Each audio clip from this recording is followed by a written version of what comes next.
It said buy this one on Amazon with it, and then it doesn't even really fit. I have to like rig it up so that it stays. Oh, really? Yeah. So Amazon lied. Amazon lied, and I bought an arm, and it also doesn't fit too. I don't know if there's like an arm that I don't know if Amazon lied. It's just that maybe that many people got that microphone or that pop filter, that microphone. It was related and then product. realized related product. Yeah. So it's the people. But I mean, sure, blame It's the Amazon. people, and then I followed the people. I thought the people would know best what would be helpful. And I bet if you read the reviews on that, they're like, Doesn't. don't get this, does not fit with this mic. Well, I think you can Who buy reads an that far, adapter. right? No. You gotta sometimes you just gotta be a buyer. And you just An gotta, impulse buyer. Not impulse. My dad says it best though. It's like to be a shopper, it takes so much time and you just walk around and you gotta check 4 different stores. It's better to be a buyer. If you're going somewhere to buy something and you know what you want, then it's just like, all right, in, grab this, get out. But how do you know? Be efficient. How do you know that that's what you want unless you've like shopped around to see your options? But I don't know. It's like I want clothing. In a consumerist world, we just want the material item as fast as possible. It doesn't matter anymore. Well, it's weird because with Amazon, you wait for the package to arrive, so you don't 2 have days. the instant. Well, if you have Prime, yeah. I don't have Prime. That because- instant gratification of like buying it and walking away with it, you mean? Yeah, that's what I mean. So you don't have that anymore. It's weird that Yeah. we've transitioned to like, okay, we'll buy it online, not get to try it on, not get to know even anything about it. It's just like hope for the best, and usually it's worse quality. But now, Well, that's I what think reviews are for, right? You don't have that in store, though. You have the person trying to sell it to you. Yeah.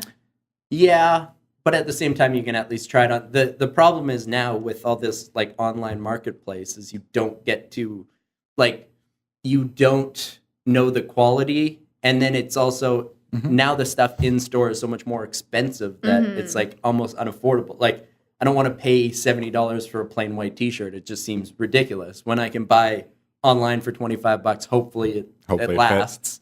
And then if it doesn't, then you try again and it's still cheaper. And you can do it 3 you can times. replace it for cheap. Yeah. Yeah. So that's the new theory, I guess. I don't know. Do you think box stores will eventually start disappearing? Well, they already are. Which Well, I mean, style yeah, of the box smaller stores? ones, sure. But you have the big ones like Walmart and Best Buy and Target in the States. Well, Not Target so much didn't work here. Well, that's because it wasn't Target. It was Zellers just rebranded. Yeah, they Let's didn't take have something those that didn't sellers in. take something Yeah. that didn't work before and then rebrand it and try again, and it still didn't work. I think there'll always be people who like want to go into stores, and there's stuff that you need last minute, or even groceries. Like that's a whole debate whether you order your groceries online and stuff. But I like to pick out my fruit and veg and know what it looks like and that kind of stuff. Whereas some people just want the convenience of like ordering and getting their groceries. I didn't realize that Superstore like delivered your groceries for Well, you. I if think you wanted they to. don't deliver to home yet. Don't quote me on that. I don't know, but they pick them out. They Or pick them out. and you They just pick- package and them. you You can pick pull it up and they put them in your car. Yeah, that's kind of cool. I guess if you Yeah. know what you want, it Yeah. also saves you from like. So when I go to the grocery store and I'm hungry, You then buy it's just everything. like there's the chip aisle. I'm just gonna pretend that's not there, and then I'll just take a browse down it. And Yeah, I mean it's definitely convenient, and you could do your big grocery shop like that. I'm waiting for Costco to do that. Could you imagine if Costco? I'm surprised did that? they haven't And you yet. just like reverse in, and they just load your whole van up. Like how much? Well, you wouldn't be able to fit, like it would fill up your whole van. Like my problem with Costco is being a single person in the world. It It's doesn't like really I don't work. think I need produce for the next year. No. it doesn't last, It's- right? It just all goes bad in a week, anyway. So Although I still think I shop for about a family of 3, maybe 4. Yeah, that's just grocery wise, and I cook a lot too. So it's like I probably how often do you get like mostly freezer stuff, like put meat in your freezers? meat in the freezer, but I try and stay on top of produce, and then I'll try and use as much of it as possible because I really feel guilty about waste. Yeah. Like Yeah, anything yeah. that I have to throw out. Same. Even the ends of sweet potato. So I use sweet potato as bread. So almost a loaf of bread, but sometimes it dries out, and then I feel bad because it's like I gotta The throw out end. the dried out pieces. That's why we need to start composting. yeah, a whole I other gotta- tangent. I gotta learn. Whole other I gotta learn tangent. about But composting. it's hard in Yeah. a climate where it's like winter for 7 months of the year, but there's ways you can do it. So. Yeah. I'm assuming we're already live. Oh yeah, we've been recording for a while now. Did Probably we- the last 5 minutes. Did we Tangent, need No, tangent, I'll do tangent. my clap. It's just the just the self applause before we get self-applause, started? just to make me feel better about myself. Go me. Yeah, there we go. And now we're live. Now we're live. Just before we begin, Lexi, I'm just going to get you to bring the microphone just a little bit closer. just because you have a soft voice, so not Okay. hard and cut like Riley's over here. I'm not as loud. Are you saying I'm cut? Like, Yeah, exactly, muscular, or- exactly what I'm saying. I wish I was like you. thanks, Jayse. Make me feel uncomfortable now. There we go. We got a nice awkward transition into our intro. Talking about male on male love. I get it. Good segue. Good segue. Now we're going to introduce our guest. So we're here with Lexie Sparrow, certified athletic therapist, personal trainer, and training to be a nutritional therapy practitioner. Your work history. So you've worked at a gym in the past, graduated from the U of M, and have clients as both trainer and therapist. Mm-hmm. And you love showing people how their body should move and what they're capable of doing. Basically, you got into nutrition through trying paleo, well-trained in CrossFit, and shifted to holistic nutrition approximately 3 years ago. And right now, you're focusing on how food and stress affect the body, and personal training clients one-on-one, and doing outdoor boot camps, online fitness plans specific to each client, and starting to make custom meal plans this summer with own business, Wild Sparrow Wellness is a business? Yeah. Awesome. It's a lot. It's a lot. I'm wearing many hats, so. Hey, good for you. That's awesome. First off, can I just say your name sounds like a superhero name. Thank you very much. Lexi Sparrow. Well, I mean, it's not my legal name, but Lexi is what I go by. Sparrow is my legal last name. So when coming up with like business names, I knew that Sparrow had to be associated in some way. So I'm glad that I found a name that seems to suit me really well. So. Yeah, that's awesome. I was thinking of like you're like a DC superhero or something. That would be along the cool. lines. Yeah. Well, if DC wants to put her as a superhero, Hey. I mean, we could come up with an idea. What's Well, I guess they have- the what's- Sparrow's superpower? I guess through health and wellness. And something about a surfboard. I Captain don't know. Planet. What? There we go. You can figure it out. So how would you describe yourself to someone you just met? I think passionate right off the bat. If you get me talking about something that I'm passionate about, I could go on forever. So passionate. I'm also very determined. So I'd say I am competitive, but I think it's more determined. Like I'll always try to make it work no matter what. Yeah. Whether that's for business, for my clients, for my personal life, I'm determined to make whatever idea I have work in the end. And I would say I'm very approachable. I don't think I have a huge bubbly personality, but I love to chat and I'm super extroverted. So I think people always find it easy to approach me in the gym.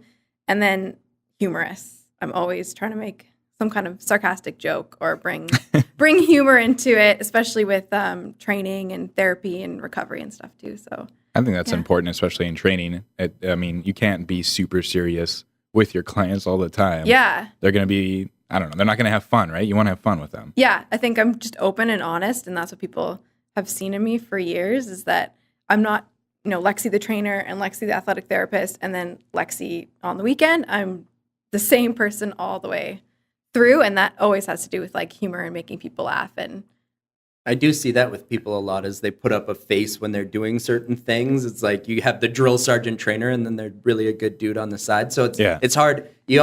I think it shows through when you are more genuine in whatever you're doing because people relate to that. And I don't know, it's something that I've seen a lot lately. And even in this past week, I'm like, everything seems to be with a level of fakeness now. Mm-hmm. It's like you can buy your Instagram followers. You can find the right angles. You can Photoshop your photos. And so that's maybe on the social media side.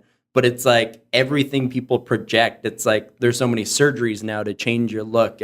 We're heading to a very fake-oriented culture, it seems. Just in like on YouTube or in people's Snapchat or Instagram stories too. Like they're not. I feel like they're either an over-exaggerated version of themselves or they're just not being themselves at all. yeah. And I see it with actually new trainers a lot. So trainers that are just starting to get into the industry and they're very serious with their clients. I get they're trying to be professional, but you can see they're not very genuine in their approach. Like they just want to be like super cut and dry and professional. And to me, that just looks so exhausting. And I think I was like that when I first started to training. Yeah, I think we all are at the beginning in any profession because you want to show that you're professional. You want to show that you know what you're talking about. But you're also very by the book, right? Yeah. So you don't have that real life experience where you're working with a client and, you're do A, B, and C, but C has never worked for them in the past, and you're going to have to come up with some kind of new way to deal with it. If you don't have that knowledge right off the bat, it's really hard to transition into, okay, like A, B, and C didn't work. Now I have to go to, my next plan, but then that's not really aligning with this like macho personality or, this image that I've built on social media. So, if you're just like honest and genuine from the get-go, then you can have open conversations and you know exactly where to lead your clients versus trying to fit your clients into this idea of what you are. Does that make sense? We talked about this in the past podcast too a little bit, and in terms of clients too, I just found instead of trying to fit into what your clients want and in your personality, like be yourself, and the clients that you want will gravitate towards you. Yes. Rather than, and then if someone comes along and it doesn't meld well with you, then you find another trainer for them. Exactly. Yeah, I think that's super important, finding like your niche or niche, however you want to say it. And you don't have to attract all kinds of clients because you're not going to be the perfect fit for all kinds of clients. So going back to my business and the way I train, I want to attract people who are gonna, like not laugh at my jokes, but like are okay with me making jokes and cracking jokes throughout the session and trying to keep it lighthearted and always being super honest with them. And, I'm honest in the approach that my life isn't perfect. I'm not like 6-pack and I don't post booty selfies and, like. No, you're not one of those. Well, exactly. Yeah. So I'm open and honest with that. As long as they're open and honest with me, then you get this awesome relationship versus somebody who maybe it's following a bunch of people on social media or YouTube or whatever now who are, showing that side of their personality or, putting, or their is that a personality? I don't know. But do you know what I mean? Like marketing themselves as that. Yeah. They're probably not going to look at my page and then go, oh yeah, I want to train with her. They're probably going to go a different route, but that's okay. Cause you don't want to attract everyone. You want to attract the kind of people you want to work with. Right? Well, because if you want to last in the industry, you want people that you want to train or work with, right? If you have people you can't stand being around, it's not sustainable, right? Exactly. Yeah. That's interesting because I look at it in the sense that I wish I could reach everybody, it's not that you want to cater to everyone. I think everybody wants that in some sense. And I think it's not a selfish thing that I think that my way is the only way. Like I would say I have a similar philosophy towards training and helping people as you do is like I want it to be natural and I want them to be making healthy lifestyle choices. And especially in the fitness industry, I see so many unhealthy habits and unhealthy ways you can get there, like steroids and fad diets and all sorts of unhealthy lifestyle choices you can make to get there. And it's like, I want people to just see that this should be the journey of you being happy and healthy and fulfilled. Exactly. And oftentimes it stems from a negative place. It's like, I don't like who I am, so I'm going to change it by any means possible. I was thinking about it today. It kind of hit me that life is very much a game. And so in this sense, it's people are willing to cheat, to win. Yeah. So it's like you see like steroids as a way to cheat, to become a physically fit, good looking. I mean, you'd be more muscular, and we can talk about the social, dynamics as, I mean, in some cultures, a healthier body is more attractive, but for whatever reason in our culture, it's like muscle-bound males and skinny, big-butted females are like the attractive way to go. So yeah, I think for me, it's like that's my philosophy. So I like that, but I want people to buy into that more. So it's like I hate to see people that are living that unhealthy lifestyle. Yeah. No, I agree with that, but some people, I don't know, I would be interested in seeing like the psychology behind people who have worked their way up to where they want to be compared to people who have taken things like steroids or cheated their way to the top in some way or form. And if that same feeling of accomplishment is still occurring in their brain. Like I feel like if you take steroids, you don't get that sense of accomplishment. You're just looking for that. There's no, I don't know, like it's unfortunately, in some cultures and some, especially sports, you see, I mean, I look at NFL guys and, well, wrestlers, I don't know if that's a sport. Anyways, but like even cyclists or sprinters, when Ben Johnson got his gold medal taken away, it was 7 out of 8 people in their careers tested positive for steroids. So if it's, and you see Tour de France, Lance Armstrong got his they backtracked and took away all of his Yeah. accolades. And it's, well, 95% of people were doing the same thing. He just happened to do it better than everybody. But it's strange that everybody's pushing to get ahead in that way. I mean, even Russia with the doping scandal, all these things are coming out, and we're trying to rein in, but when it's accessible, when it's there and it's a way to get ahead, there's going to be somebody who's willing to do it to succeed. Sure. I don't know how they feel in their own mind, but I can't speak for everybody. Maybe they're like, everybody else is doing it, so why can't I? But Yeah. I think for me, it was always, I wanted to be the exception and not I wasn't rule, willing to buy into that. And a little bit that has to do with just morality. And I just wasn't willing to take these away. I just believed in hard work and getting there.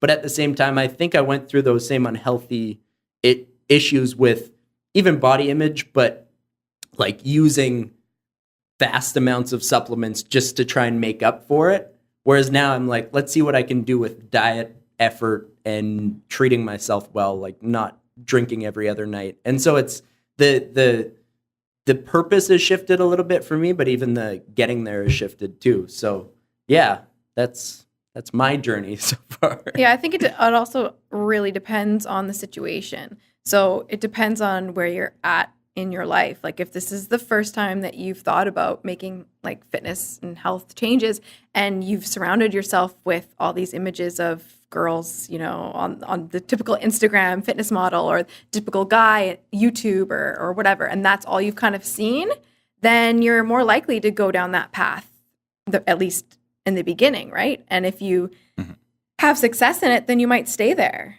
But if you don't see those successes and you slowly get influences from other sources like more natural nutrition and holistic wellness, or just trainers like myself in the gym or something, and kind of show you like, hey, wait, you can do this a different way, then maybe they might change their minds. But yeah, I think it all depends where you're starting from, really. Yeah, you very much get stuck in the cultures that you are involved with. Yeah. So if you go to a gym where it's a bunch of supplements or on the diet plan, you're probably going to start using those. And then if there's a huge steroid culture that comes in, you might be influenced to go that way too. But it's tough to stay on top of things, especially if you're young and becoming involved in something like fitness. You might be more susceptible to those things. So there are some dangers within the fitness industry that are often unseen for people just becoming involved with it too. Yeah. Well, let me ask you something. If, say, for example, steroids was considered 100% safe to use, so that means it had no detrimental effect on your health or no detrimental long-term effects, would you more seriously consider taking it? And would you see it as cheating then? That's a good question. So I think part of it is the unhealthy consequences. I think mean, that is that's the negative connotation that surrounds steroids a lot, right? Is that it is creating a long-term unhealthy effect on that body. Because it is a little bit philosophy on human beings and what we should be. And I actually do believe, there are certain connotations about what I'm going to say that might be construed as negative because they follow along the lines of eugenics. And if you Google that term, it might go to Hitler in the Second World War. But I actually do believe in the fact that we should be pushing ourselves as a species to get better physically, mentally, spiritually, emotionally. Like that's how I see the world. Sure. And so how can we get there? And actually, a lot of the research has shown we'll be healthier if we start to, basically it's like if we were to break down barriers between people even more, like you see more immigration to all ends of the world, and now we're accessible as a global community. Mm-hmm. So without the term that comes up is breeding, but if we procreate together, we'll actually become healthier. Like a lot of the disease will not affect us as badly because you have certain prevalence in different areas, and so you'll be able to basically get rid of the prevalence of things like heart disease or cancers and things. Like you could find the genes that are prevalent and maybe find the correct partners, which sounds funny because there's then like love, and then you also have what's going to be healthiest for human race. And then, so you want that freedom. And so I don't know really where it goes, but back to steroids, it's like, if it's safe, should we see what we could accomplish with the human form? But then it seems like the easy way out, but at the same time, we're using what we've created at our own disposal. Yeah. And I guess if you're willing to take that risk with your own health, then that's the trade-off. It follows on that unnatural end, right? And I guess, I mean, you could argue that supplements fall into a similar category too, right? They could go largely unchecked in terms of like Health Canada, for example. We don't know exactly what a lot of the dosages are and how they affect us long term. Energy drinks, taurine. We don't know really what taurine does to the body yet, and there's lots of it in a single energy drink. Yeah, so it's again, like, I get steroids. We know that there are negative connotations that kind of surround it, and it is going to affect your health at some point down the line if you use it in a decent or large amount. But I guess the same could be said for supplements too. Pre-workout, right? Pre-workout's not. I mean, I take pre-workout. It gives you that extra boost during your workout, but like if you take that every single day for your whole life, and I did, and I took extreme at the time that I was playing football. I took extreme amounts, is what I would say, but also there was one that eventually became banned, and then I stopped using it. It just had a chemical or whatever it was in it, but I would use it, and then I would have a fall down, like a crash about 6 hours after, where I couldn't even do anything. I was exhausted. And then I was starting to get heart palpitations or like literally chest pain. And I was like, I'm done with this. Mm-hmm. I still used some pre-workouts after that, but now I'm in a place where I won't use, I said the only thing I'm taking right now is MCT oil, and that's more so for cognitive function, and it's from coconut-based products. Yeah. So it's like, that's the only thing, not even protein. I find I get enough protein from my diet, but it's a little bit like I was fully ingrained in that culture, and that's what I needed to be successful. And then now I'm kind of like, let's not touch any of that and see how much we can do naturally, because it's anything that you're getting from a lab is probably not as safe as something from nature. But even then, we had the Monsanto debate a couple weeks ago too, where it's how healthy are our natural foods, and but then GMOs. Oh, that's a whole other thing. Yeah, like when it comes to supplements, I don't even see supplements as like the traditional like powders and scoops and pre-workouts and things anymore. In my line of work, supplements are things that literally supplement your diet and lifestyle already. So you're already doing the base work in what you're eating or what your habits are. And, you can use fitness to help that along as well. But there's sometimes a need for things like vitamins and minerals, and those are all supplements. Yeah. And our bodies need those things. So if we're not getting them in our diet, or we're trying to overcome an illness or an issue in our body, sometimes for short periods of time, we need to really use that supplementation. But again, it's to supplement what we're doing in the rest of our life.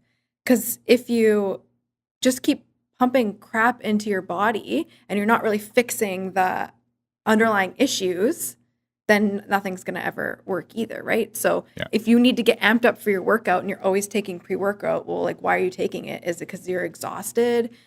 Because your adrenals are overworked, and so you can't produce, this is kind of like nerdy, but produce enough cortisol to like get yourself awake in the morning and get ready for your workout? Are you like a caffeine guzzler, or there's probably there's probably all these other underlying issues that are like leading up to why you need that pre-workout to get going for your workout. Right. So you're just really using those kinds of supplements as like a Band-Aid, versus I like to really see individually like what would be really good for you and what would be really good for you. And maybe it's just one or two things that could make a huge difference in your health for just a month, and then you don't have to take them. Like, we shouldn't be taking things long term, right? Yeah. So that's how I like to view them. And then there's a whack of really, really good companies out there who are using like quality products and as real to nature and natural that our bodies are actually, they're not synthetic made chemicals and things. Our bodies actually know how to digest them and absorb them and use them properly. So those are the kinds of things that you want to look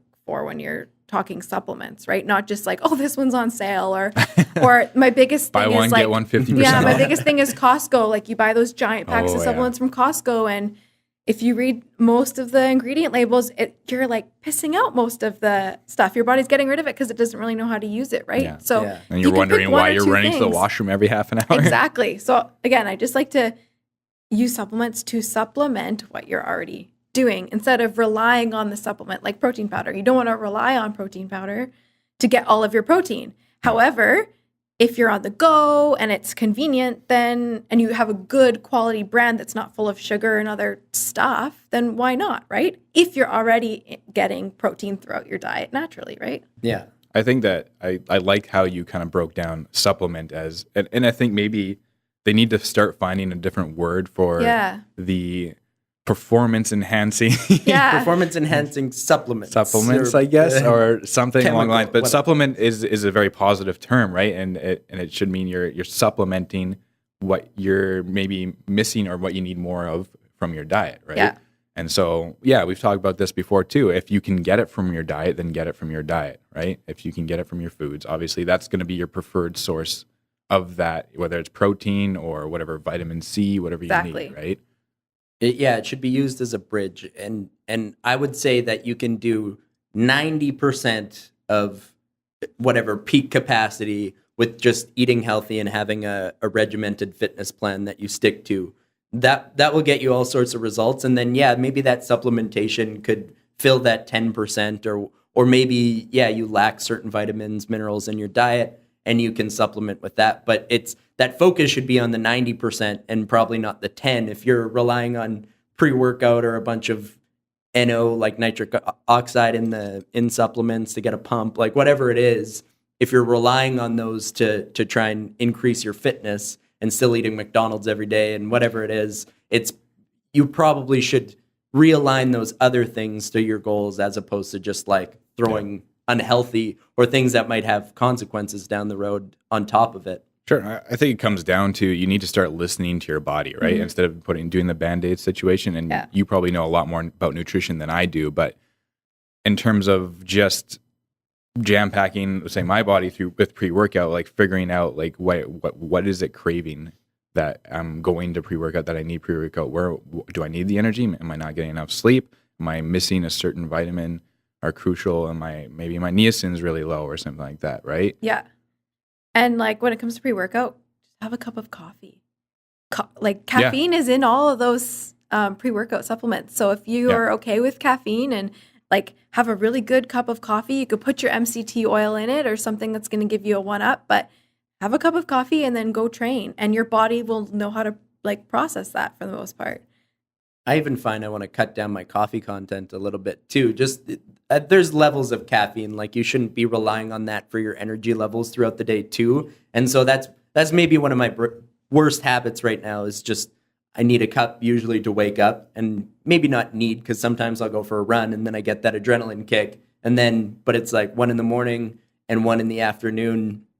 just to keep my day and my energy levels up.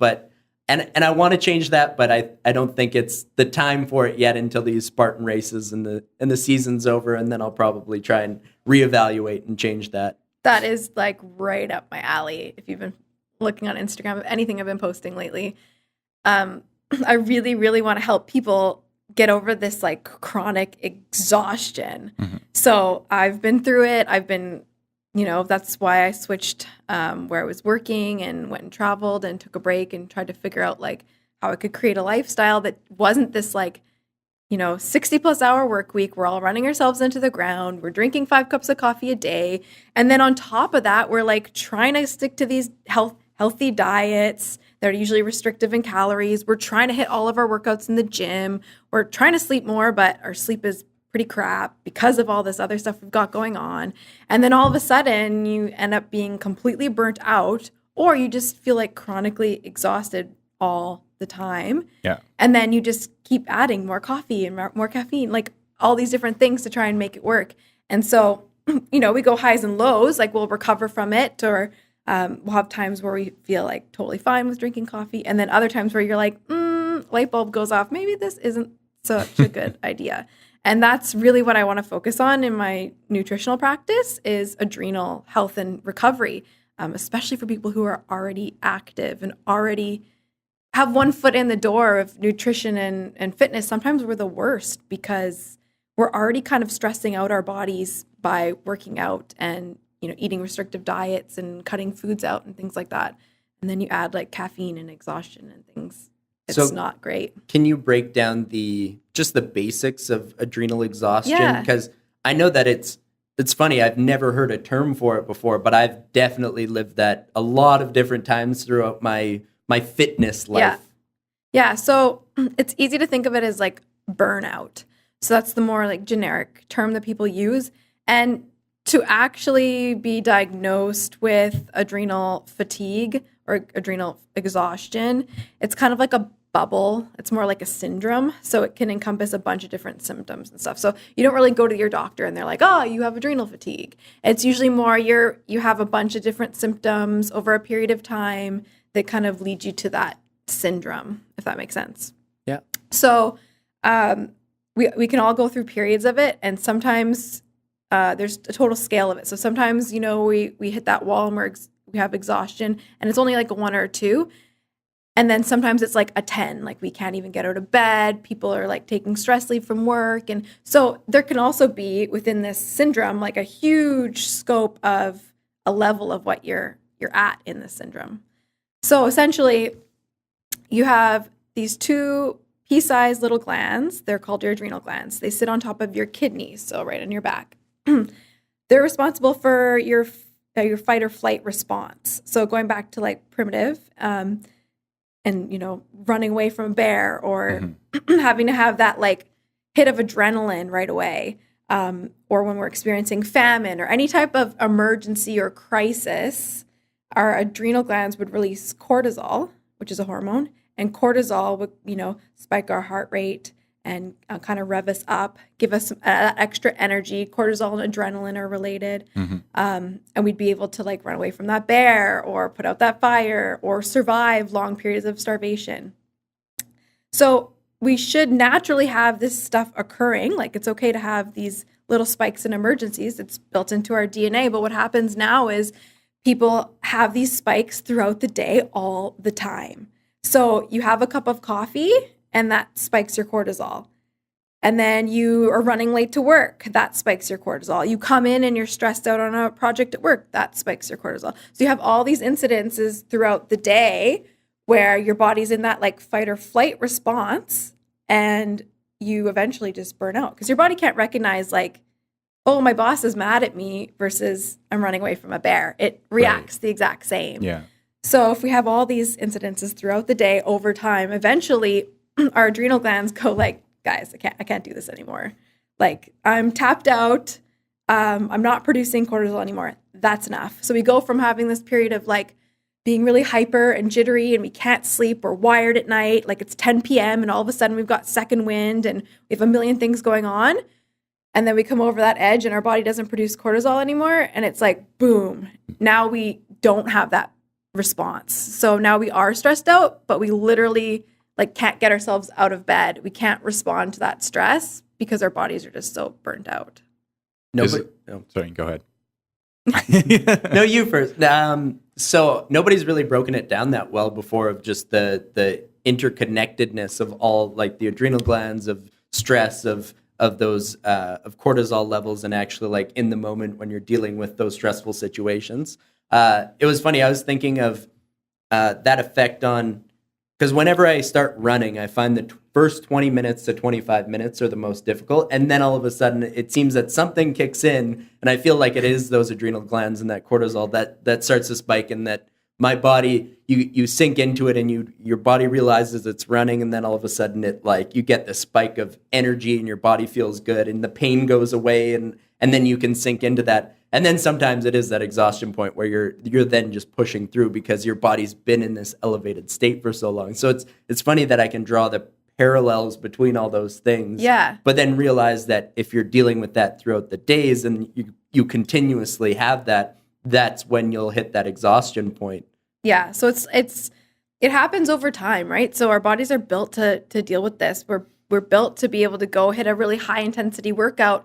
And then we have all these awesome processes that happen automatically where that cortisol will come back down and then our body can recover. And throughout the day, even we have cortisol. It should be cortisol in the morning to wake us up. And then towards lunch, before lunch, it comes down, spikes just after lunch again, after you've eaten, and then comes way down so you can fall asleep. So cortisol goes with melatonin, which you guys are probably familiar with. Yeah. People take melatonin To sleep. right? If your cortisol is really high at night, melatonin can't kick in. So that's where you get that like, I can't sleep, my mind is going crazy, Usually you have really high cortisol, and then melatonin physically can't kick in to like send you That to and all sleep. the Adderall people are using. Yeah. So we're supposed to have this normal like curve throughout the day. Yeah. And so what happens is when we have all these events that keep spiking, our body can usually adjust pretty well for a period of time until it's been like months and months and months of this. Then that's where we get into that Well, I've problem. been recently reading into melatonin and just the idea that taking it as a supplement, again, supplements, actually might be more of a placebo effect than anything else. And that digesting actual melatonin doesn't really do much for the body itself and putting you to sleep. Your body needs to produce it naturally. Yeah, and that's the thing. Like I'm always go back to what is the cause? Why are you taking this melatonin? It's because you're not producing it. Why are you not producing it? Probably because you have too much cortisol, too much stress, too much of other stuff going on in your life, right? So it could help. Most of the time it's like a synthetic version. So I don't know. I don't really recommend my clients to take it because I like to look at what's causing that and why would they have to take that in the first place, right? So yeah, it could be like a Band-Aid effect for sure. But I know there's been tons of research that have come out lately regarding that too. Yeah. And in terms of like, we live in such a stressful, I feel like, environment nowadays with the constant barrage of information and social media and having to be on time for everything always. And people don't sleep enough. And so it's just always high stress, high tension. Are those like the kind of situations that are kind of releasing that cortisol? Yeah, totally. So I think we should just say some common symptoms of adrenal fatigue. So obviously you're going to get that exhaustion and you're feeling tired, and usually you have a really hard time pulling yourself out of bed. So it's more than I'm just not a morning person. It's like I've hit the snooze like 3 times in a row and I can't get out of bed for multiple days and weeks. You usually either are fighting off like a chronic infection of some sort, or you get sick really easily. So if you look back to this winter and you're like, man, I was sick a lot, because it messes with your immune system. Stress in your life seems huge. So it could be like an everyday stressor that, to Riley is not a huge deal. To you would be like, oh my gosh, I can't even handle this anymore. Things like that.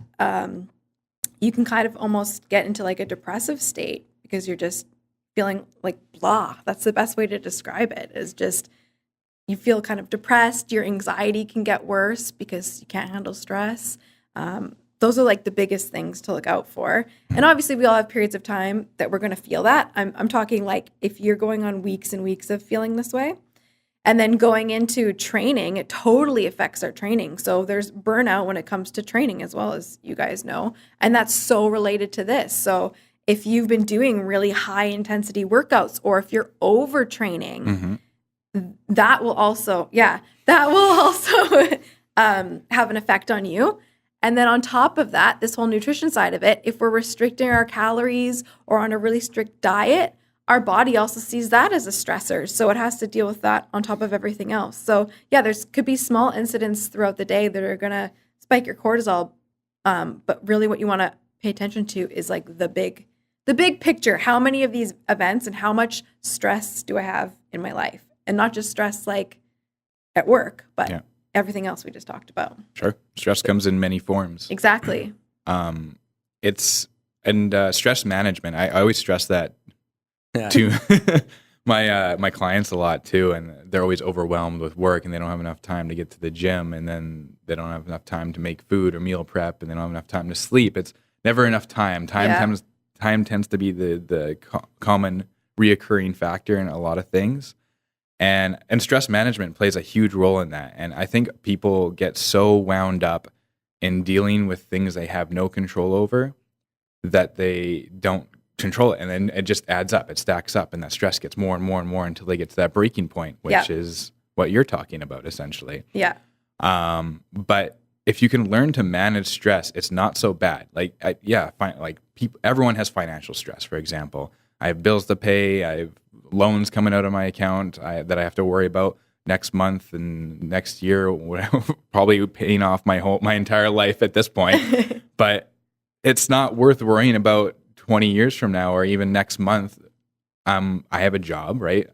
What can I do now that's going to put me in a good situation now that I can handle right now, and then deal with that when that comes. I'm not saying that you're kind of putting off stress. It's just that if you have no control over a certain point in which you're being stressed over, cut that part out and then deal with what you can right now, and then deal with the other part of it when you can, right? Yeah, so that's what I always recommend to people is like literally write out all the different things that are stressors in your life and really dig deep. Like it could be marital stress, it could be just family-related stress in general, it could be money. Time is a huge stressor, not having enough of it. It could be your work and your job is really stressful. Or like I said, it could be what you're doing in your nutrition or your fitness, or sometimes when you're not doing certain things for your nutrition and fitness. And then pick a couple, even just start with one that you're like, you know what, I can have control over this, and I'm going to change this one stressor and just focus like one at a time trying to get rid of things.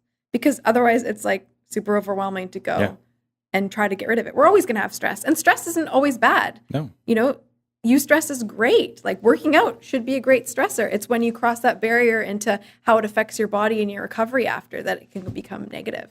Yeah, it definitely takes those lifestyle changes to actually, sometimes you have to assess literally what you're doing and say, well, if I'm watching TV, if I'm going out every other night, it's like, these are the times, and then I don't have energy to go to the gym the next day or to be fit or to be active. Then you have to prioritize, honestly. So you have to figure out what's important to me and what can I cut out to actually get to where I want to get to. Because a lot of times those things are just excuses. Honestly, it's I don't have enough time. Well, if you're watching 3 hours of TV at bed and then you're too exhausted to get up early in the morning, well, let's just use your time more efficiently. So, exactly. and it's just, you really have to prioritize of what's important to you. And I see that so many with people, like I'm trying to convince my dad to start working out a little bit more, but it's just like, there are those excuses and there's always going to be too much work and whatever, but there's so much research backing, if you are active, your stress levels will be lower, you'll be more productive, you'll have better use of your energy, you'll sleep better. Like your life becomes much more aligned when you are physically fit, active, and eat well is part of that too. But it's maybe those times where you do go out and have some beers or whatever it is, watch the hockey game, have pizza. Like you don't have to feel as bad about those, because if you're living a healthy lifestyle 90% of the time. And that's what I find even in my own life, that's been the shift of what's sustainable. And I love the ideas of paleo and eating naturally, but I'm like, I still want pizza one night a week, because life's not worth living if I can't have pizza. So that's a little bit where I'm at. But it's funny because I see a little bit with you, Lexi, that I can see a little bit of how you view the world through how you view fitness and nutrition. And I think that you have and even mentioning yoga, but I see a term balance, which is something that I always believe in. And I see that just in terms of your approach to health, nutrition, fitness, and the fact that you're becoming educated in all these things because you see it all as being effective towards building a healthy human, whatever, the most effective being or healthiest, like whatever term you want to use. But I see that as being ingrained in your core philosophy. And I just wanted to hear maybe where that stems from and how you came upon that. I think finding balance for me has been a super long journey. So balance is, that's like number one when it comes to my business and when it comes to my philosophy. And I've even had, when I was building this business now, I asked family and friends and said, like, what do you come to me for advice in? And they all said, how to balance it all. how to balance the nutrition and the fitness and the injuries and how to figure out how to find that balance. And that's so true. So it's funny that you mentioned that. Are you a Libra? No, no. Well, it's funny because I am, and a little bit, I think it's correct because that is my own philosophy too, is just how do we balance everything? And I do believe in, what is it like? Do I need more rest? Do I need more? And that's how I weigh things out in my own life. And it's funny because it's interrelated to my horoscope sign, and I don't really put a lot of weight into that. Yeah. But I do see it as being something ingrained in me as well. But no, it's funny because I saw that through even what you were saying too. Yeah. No, I'm an Aquarius, so my view is more like, okay, something's out of whack. Let's figure out what it is, and then let's figure out how to bring it back into balance. There we go. High five for Aquarius. Yeah. Fine. Be that way. But yeah, I think it took me, and I'm still not in that perfect balance. I don't think you ever will be. You might be for a small period of time and then something else happens. It's just life. You have to live your life too. But it's taken me a long, long time to get there. I did the fad diets and the crazy workout plans, and I've tried, like, literally, you name it. I've tried any kind of class and tried any style of training. I've lost large amounts of weight and I've gained large amounts of weight in my life. And I've, eaten very strict and calorie counted, and I've eaten, completely intuitively. And it's taken me a long time. So the thing is, you just have to pick something to start with. That's all you have to do. Pick one way or one view that you think aligns with something that you can sustain. That's the big key, is sustain, and just start there. And you're going to figure it out along the way. Because even if, like, I eat very paleo based, I don't really eat gluten, I don't eat dairy, and it's not because I think it's bad. It's just I know my body runs better without it. And a lot of people may run better without it too, but there's always exceptions to the rule. So the way that I eat paleo and the way that the things I can and cannot eat and how much I eat and whatever is going to be totally different than you, even if we're both following the same, like, paleo principles. Everyone is so individual. You have to find that bio-individuality in every workout you do, in every diet plan you follow, lifestyle plan you follow, right? Yeah. So, and in order to find balance, you have to find what makes you balanced, not just what makes you balanced or you balanced or me balanced. Everyone's different, right? Yeah. Not everyone runs on the same thing. It's like telling me that you can only that I can only have 1,500 calories a day. It doesn't really work out for me, right? Exactly. But yeah, no, like, I've tried things, like I've tried the keto diet before. It never really worked for me. I found I was so super low energy all the time. And then more recently, paleo, where I cut out things like wheat. Woohoo. And gluten Bring you on board. and dairy out of my diet, and just refined sugars overall. And the first thing I noticed after doing that, my sleeps actually felt like sleeps. Yeah. Like, I was getting a solid 7 to 8 hours of sleep. I'd wake up feeling refreshed, ready to go, like 5, 6 a.m. in the morning. I'm good to go. No more brain fog. Yeah. Yeah. No, and I was good to go. I was ready to work out. Like, whereas before I'd be like, okay, I'm like, drag myself out of bed, like like you're talking about, hit the snooze alarm for about an hour straight. And then it'd still take me like an hour and a half to wake up after that, right? And so there's just this wasted time in the morning of just trying to get myself in the process of getting going. Yeah. Whereas, and then it drags on and on and on. And it's not till like midday till you start to feel normal again, right? Like, that's not how we're meant to live our life. We're meant to, like, wake up out of bed with energy and, like, go conquer the world. That's what I want to feel like every day. Is that what happens? No. But, like, that's the ideal goal. And so you have to figure out what works for you to get you there. So I don't think that I'll eat paleo forever. I think, eventually I'd love to reintroduce more dairy, and I'd love to be able to eat bread and all that kind of stuff at one point. I think that you have to go through a period of time where you do some kind of restrictive diet. And does it have to be paleo? No. Does it have to be keto? No. Does it have to be dairy and gluten and sugar and this? No. But if you talk to a professional or someone who can see your whole picture, so that's eventually this is what I'm going to be doing in the future as a nutritional therapy practitioner, is studying people as an individual and see, like, what is your body really needing? What are you really lacking? And what's it really asking for? So trying to help you establish how to speak to your body again. So we said listening to your body and finding what works for you. You got to retrain yourself to listen to those cues because we've ignored them for so long, right? So it's funny because that's very much a meditative process too. That and maybe something that I don't realize, because So I started yoga about a year and a half ago. It was maybe last January or so. And I've come a long way in terms of flexibility. I had lower back pain and I felt I was way too young at 25 to have lower back pain. So I went, let's see what we can do about this. But even that brought on meditation, and then you become a little bit more in tune with your thoughts and how you're feeling and maybe what your body might need. And that's maybe evolved into a lot of these other things. And even now a more balanced workout routine where that's part of it. Cardio has become part of it. And then the lifting's always been not easy for me, but it's been the thing that's pushed me that I've been comfortable with. Yeah. So it's now... It's your go-to comfort zone, yeah. Yeah, which I feel like people often get stuck in those points where it's like, okay, I like lifting, so I'm going to go do arms day, I'm going to go do chest day, leg day. But then you're neglecting, well, if you're only doing that, then you're not doing cardio. And then your heart health might not be as good, but your muscle health might be great. And then if you're not doing something to do your stretching or yoga, you don't have to do yoga, but obviously some attention to your joints and your muscles and how they feel and being able to if you have lower back pain, you should probably be stretching or else you're going to have to suffer through that for the rest of your life. So I've definitely seen my evolution go that way, but in the same way, it's led to... There's some mornings, and it is a conscious conversation, and it is first thing in the morning.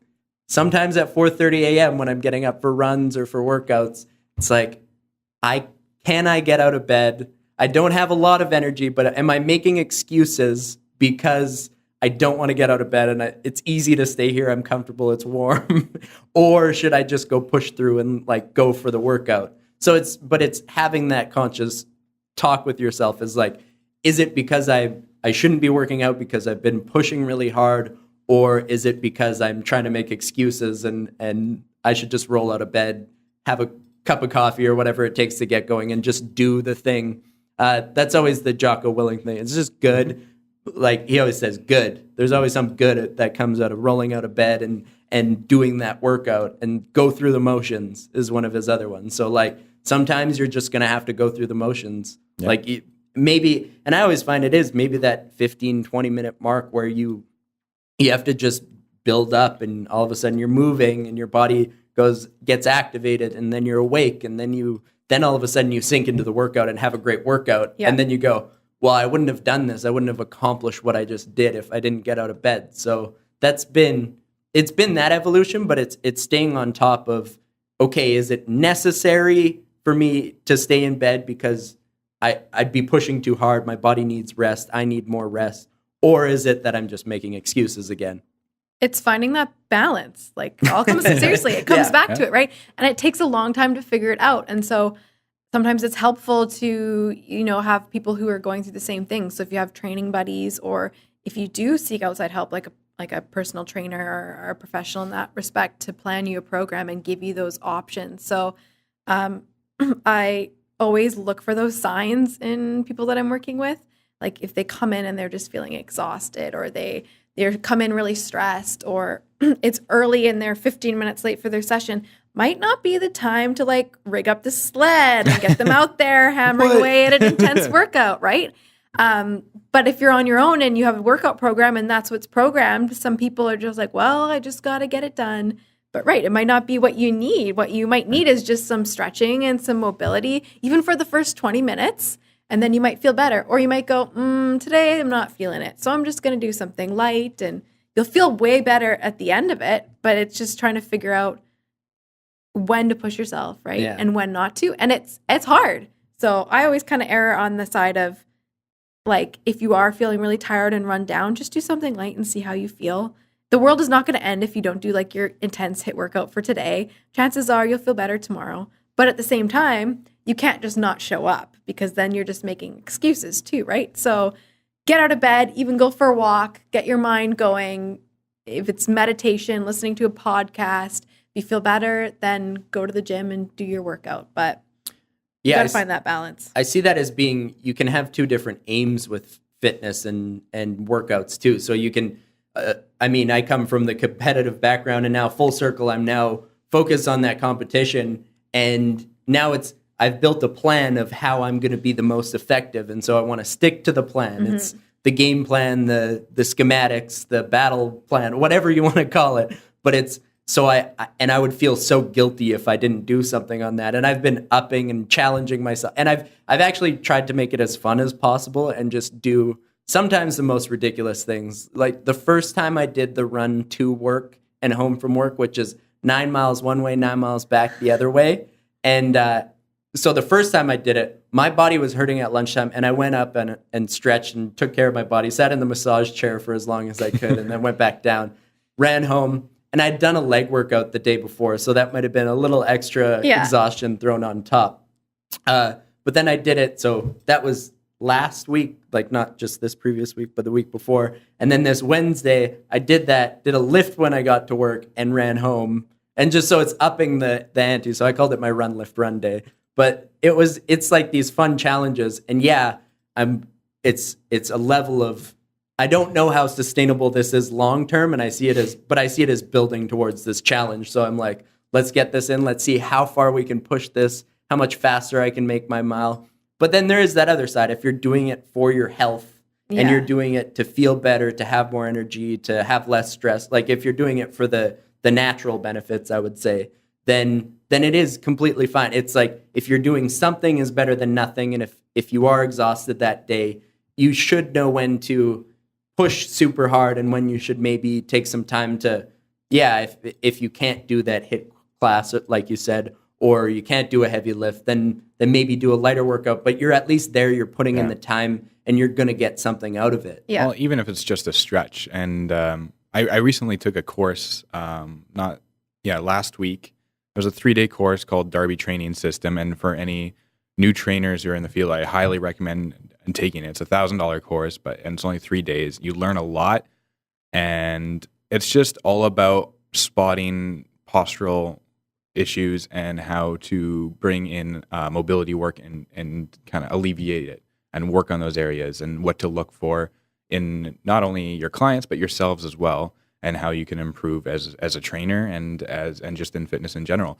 And so ever since I took the course, there have been full 1 hour, 1.5 hour sessions I would do with myself where I didn't feel like that workout, or I felt like I was super sore or tight. And I come from a background where I thought lifting heavier and heavier and heavier was the only way to progress, right? Yeah. And so because of that, I developed a lot of postural issues.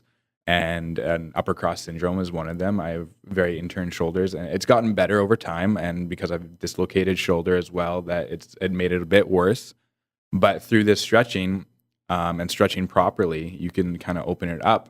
And it's not. And the thing is like you can see a difference in 20 minutes of stretching, which is the crazy part. Yeah. Is if someone's really tight in the shoulders, or if someone has their dorsiflexion is really really bad, take 20 minutes with them. Show them a few exercises or stretches, and it's nothing hard either.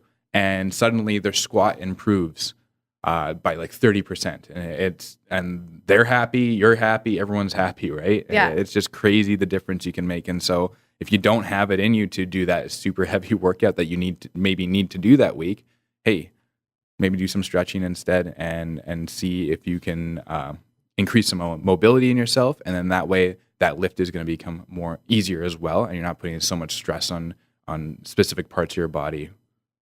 What I've liked about yoga is just those small incremental things that you see changing about your body or getting better. And workouts are the same. I mean, when you're lifting, it's the same way. When you're lifting heavier, you see those small incremental changes where you're like, I'm getting stronger. I see more muscle. That's more the visual aspect. Yeah.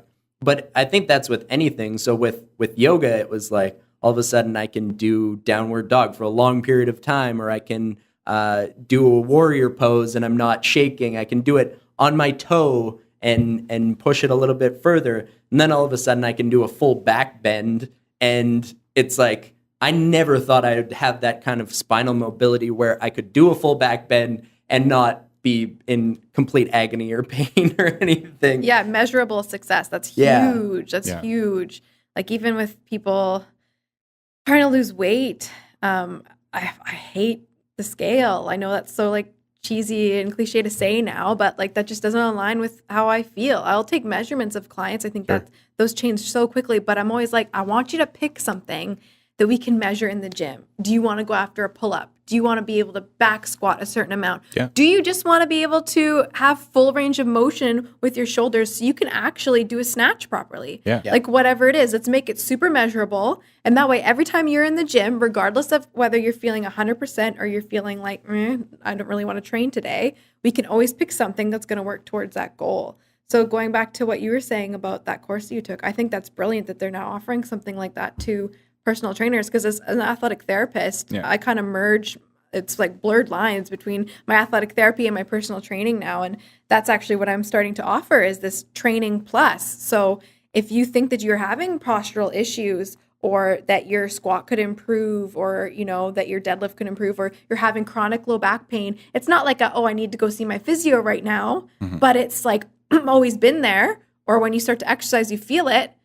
I want to bring in a program that you can come see me for a few sessions and you actually do the movements and do the work yourself. So it's not just, you know, acute injury athletic therapy where I'm doing most of the work on you and we baby the injury. This is like, you can still work out and stuff, but there's so many things that you can improve on. Yeah. So you can work on your mobility. You can work on certain strengthening. There's always stuff that you can do that will seem 10 times harder than you actually think it is. Working on postural muscles, your rotator cuff muscles, just doing a whole session where we learn about firing up the core and getting you in a neutral body position, that's killer. And yet that's not going to tax your system if you're like super tired and exhausted and don't want to do high intensity that day. So yeah, you just got to find something that's measurable and then incorporate it into all different types of training. I think that's very important. Measurable is extremely, especially for your clients too, because if they can see that change, then they know something's working.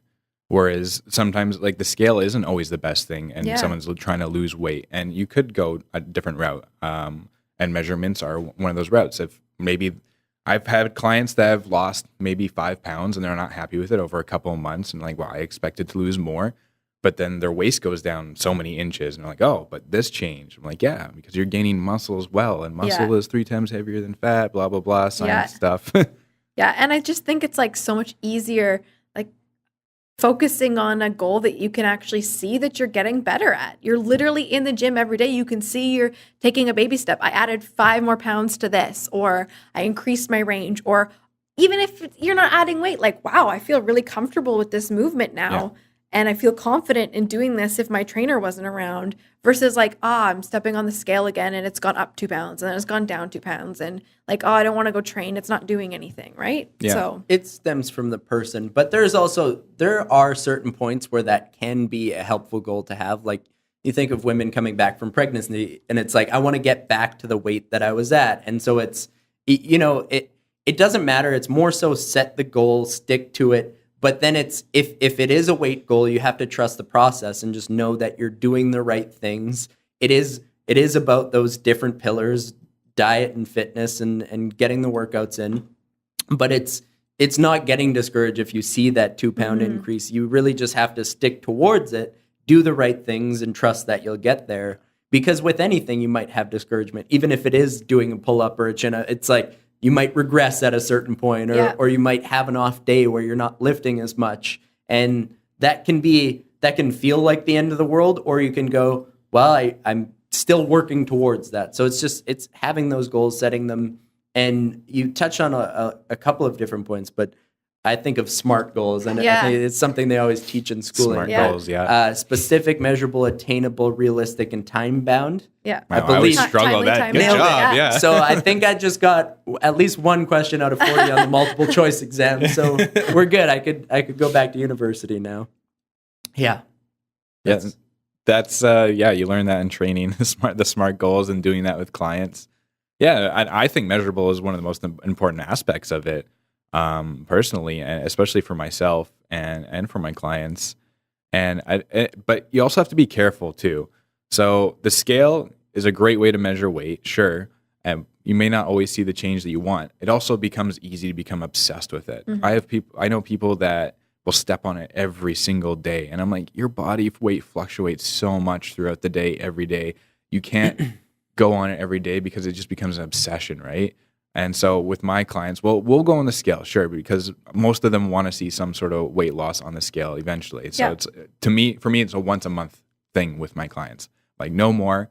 If you check it on your own, like maybe once a week at most. Like don't don't feel like you have to go on it every day. Well, especially as Riley like, wants to say something. especially as women, our bodies fluctuate like up and Sure, down yeah. depending on the month and how our hormones are and everything. Like, and you guys will fluctuate as well, but it's hard because if that's the only thing you're focusing on, right? So, Sure, like yeah. you said, if you have all these measurable goals and you've taken other forms of measurements on your body, and then you use the scale as like a, once in a while, it's not bad to say like, I want to lose weight on the scale. That's not No. bad, but you got to have something else to focus on. Sure. Because in the gym, if you're just thinking about that, it's not motivating enough, really. You also need it is a goal to lose weight for someone, but you also need something that can constantly evolve as a Right. goal as well. Yeah. So once you reach that ideal weight, what's next, right? Yeah. You can't just, like I always tell that to clients too. You're not just going to stop going to the gym.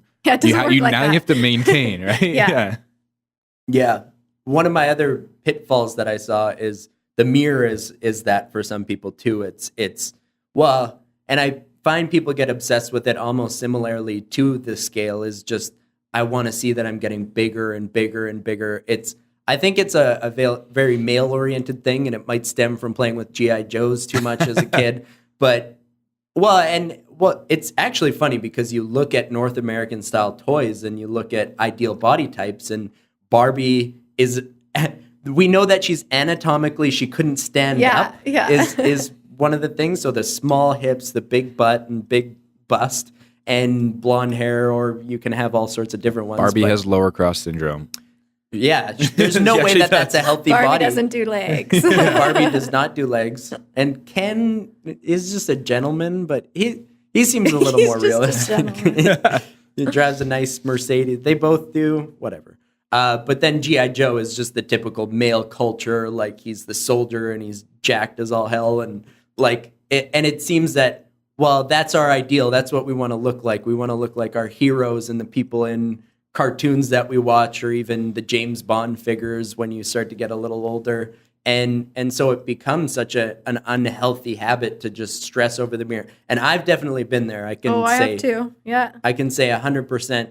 And it's weird because the worst I was when I was the most fit. Mm-hmm. And it was that bison side. It was playing football. It was all of a sudden I got attention that I never got before. And I see that as being, I mean, it's motivating to want to be healthier and to be more muscular and to live like a proper way. But then all of a sudden there can be these unhealthy consequences. They're like, now I always have to have a 6-pack and look this great. And you're really just not, in your own mind, you're not satisfied with who you are as much. So I think that's an evolution as well, is you have to build up on other planes to actually maybe hit a point with your physical health and wellness and fitness that you're satisfied. Mm-hmm. So I think it's to just focus on lifting or whatever it is, or if it's cardio, just to burn fat. But just focusing on that can be as detrimental as not doing it at all.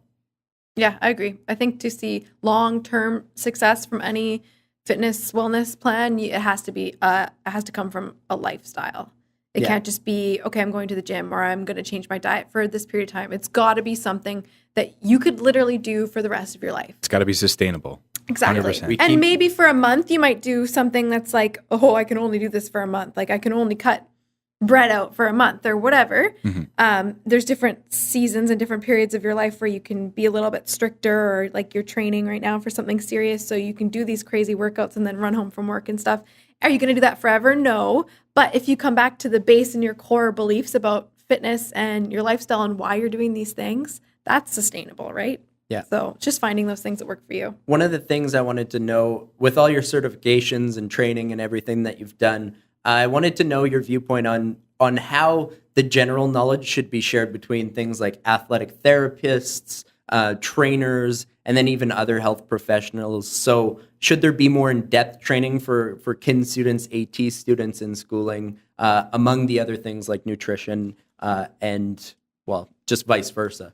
I don't think there's enough time during your degree. Like you can't be an expert in everything, right? No. That's what we're learning. That's why I've You're stuck in school till you're 50. Yeah, and that's why I've branched out now and done so many different things, is because I'm curious and learning about all these different certifications and different things that piece together. But that doesn't mean that you have to go out and get certified in everything. Become a really good expert in one thing and then team up with people who are experts in other fields. So I think that's the route that we need to go, is this multidisciplinary clinics where you've seen them all around the city now. You have a massage therapist, a physio, an AT, a chiro, maybe even an OT. You have a registered dietitian working with a nutritional therapy practitioner, because they're both nutritionists, but they have very different views.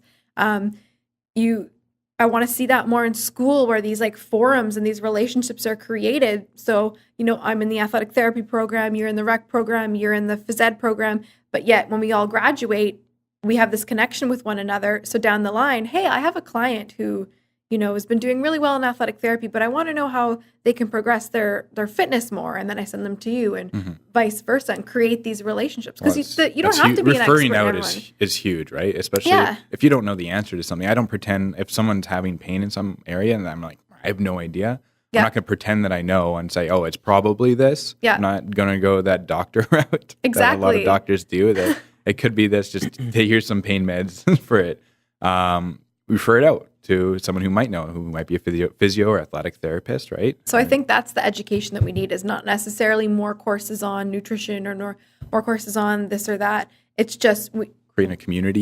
Create a community and just learn what each other's expertise and scope of practice is, so that when you do have a client, you can think like, oh yeah, my OT friend would be great for this. Or like, even if you don't know somebody in that field, you know where to refer them and you know that field's expertise. I think one of my most rewarding things in school, so I took the recreation management program, but we had there was a group meetup at one of the campuses where it was all health professionals, and you basically had a case study to work through. I did that as well, yeah. Yeah, and I found that was one of the most rewarding. I actually felt I had a lot to share within those case studies, whereas, it was ours was an immigrant family, and the father was a smoker, and they were newcomers, so not a lot of community or cultural, like they needed cultural integration, some different things. But it was I felt like my profession was applicable, whereas a doctor sometimes it's like, well, there were no health issues listed, what can I do? But at the same time, if something were to arise, maybe the father gets sick because of his maybe he just has a bad liver, whatever it is, then he would go see the doctor. But it's like when they have these cultural issues or things, I felt like this was helpful. But then if they were having back pain, like it was nice to work through with a bunch of different health professionals in the same room and just realize what our expertise was, how we could help this hypothetical family in a case study, but how we can all work together to actually make a change within people's lives, the community. So I think that would be really helpful, but it isn't something that we focus on. I think it's when we graduate, we all just go our separate ways. We try and forge our own path. And oftentimes it's working in a job for a little while and then trying something else and seeing what works. So it is difficult to create that community, because I find with the fitness community, there's so much transition and in and out where, phys ed, there's probably, I don't know what the rates are of people getting jobs, but it's not very high because so many people keep their phys ed jobs for so long. Yeah. And same thing with rec. I've been on this journey of full circle. I've been involved in fitness. I went back to restaurants, was back involved with fitness and health and programming, and now working at a private wealth firm, but still likely going to get back into fitness and health. So it's all of our journeys are different, but there should be ways that there should probably be a governing body or whatever it is that brings us all together if you're working in the field. Things like rec connections, but like branch out to more of the health professions and get more people, build the community more is maybe the way to explain it. And it's going to help your business, right? So even if you're a younger trainer or athletic therapist or physio or whatever, anything in the wellness community, or even a doctor or a dentist, even anything where you're seeing people with health concerns on a daily basis, it's almost your job to learn what other health professionals can do and then try to form those relationships. Like, I think it's awesome that there's all these multidisciplinary clinics where you can go and see like 5 different types of people in one place. But if you don't have that, then just reach out to the people in your community. Like, there's got to be a doctor's office and a dentist's office and a gym and a clinic or something within the same radius in Winnipeg. So reach out, make those connections. If anything, it'll, help your business because you're going to be referring to each other, and it becomes this open network, right? So it doesn't take a lot, but it does take some initiative on your part to reach out, find those people, and learn what they actually do and what they're experts in. Yeah, networking is so crucial this day and age. I did have a question before it leaves my mind. I had it earlier in the podcast and I forgot. The difference between what is the difference between a nutritional practitioner, a dietitian, and a holistic nutritionist? Okay, so a registered dietitian goes to school and gets a 4-year bachelor's of nutrition sciences and becomes a registered dietitian in Canada. Most often, they work in hospital and clinical settings with chronic illness and working in the healthcare system. Not all the time. They can also they'll open up their own clinics and stuff like that. But a lot of times that's kind of the general direction because they're a registered governed body, so they end up working a lot with healthcare professionals. Nutritional therapy and holistic nutrition are very similar. I would say they're kind of the same thing with different titles. So in Canada, you'll see a lot of people titled holistic nutritionist, and that's because of the foundation that they go through, the Institute of Natural Nutrition, I think it is, in Canada. So you get the title holistic nutritionist. Oh, okay. Versus the one that I'm doing is through the Nutritional Therapy Association, and I'll become a nutritional therapy practitioner. But they're virtually they're very, very similar. Why I picked the program that I'm doing is because it also has a whole functional evaluation part. So I can actually get my hands on my clients like I would athletic therapist and use different feedback and reflex points in their bodies to kind of give me some information as to what's going on. So that's a whole other side of what I want to do eventually, is to be able to pair the right treatment for each person based on what your body's actually telling me. But from a basis, it's holistic nutrition or nutritional therapy is you want to get to the root cause of what's going on in your body and causing these symptoms rather than just creating a Band-Aid approach. And you want to use real whole foods to do that.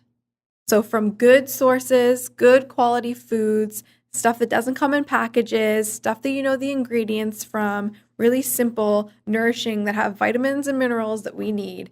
You want to use that as your base and then supplement when you need to, and really get to the root cause of what's going on in your body and how you can treat your body as a whole. So not just what I'm eating, but how that's affecting my body, how that's affecting my workouts, how that's affecting my lifestyle. So that's why it's holistic nutrition. It's just really viewing the person as a whole. One of the things I want to make sure that we get out there is what exactly you're doing with your business and how you hope to affect change with your clients, and maybe your vision for the future of where you want to get to with your business as well. So right now, I'm in a transition period, but in about a month from now, I'll have a home-based gym, which is awesome because then I can take on a lot more clientele. So like I said, I'm wearing many hats, but right now I'm offering athletic therapy services for chronic and acute injuries, as well as this Training Plus program, which is going to be brand new. So if you have a chronic injury that you're dealing with, or you just think you want to bring your training to the next level and learn a little bit more about form and function and getting to the root cause of old injuries and stuff, Training Plus would be awesome for you, as well as personal training. So I do one-on-one private training and group training. I had requests to run outdoor boot camps, so I'm doing 2 boot camps this summer. One's in the St. James area and one's in Linden Ridge area. And then going forward in the fall, I'll start doing nutrition services as well. So the ideal direction I want to go in is that I can offer you multiple avenues to create that balance yourself. So I'll know what you're doing in your training, what you're doing in your recovery, what you're doing with your nutrition, and be able to kind of put it all together for you and put all the pieces together for you and offer you the best service for you. Yeah. That's pretty amazing. I think that's a lot of people want that, right? I don't think a lot of people want to have, and the reality is like they need to have a personal trainer, and then they need to have a nutritionist, and then they need to have a therapist. Like to have all of those 3 things kind of combined into one. Yeah. I think you're going to create a lot of happy clients and a lot of loyal clients. Hope so. Yeah. Yeah. Just for me personally, on my journey, I knew that I kept reaching out to all these different avenues. So I needed to learn more about all three of them. So it started with athletic therapy, and then I needed to learn more about training. And then I really needed to learn more about holistic nutrition. And they work so well together. So I can't see myself doing it any other way than to work with all three. And of course, I'll have people who maybe won't buy into the holistic nutrition right off the bat, or who won't buy into the fitness right off the bat, but they work so well together. I just can't see them not working in harmony and offering all three. Well, and I see that being so effective in just attracting clients and things, like the fact that you have a knowledge on multiple aspects on what it takes for somebody to be healthy and fit.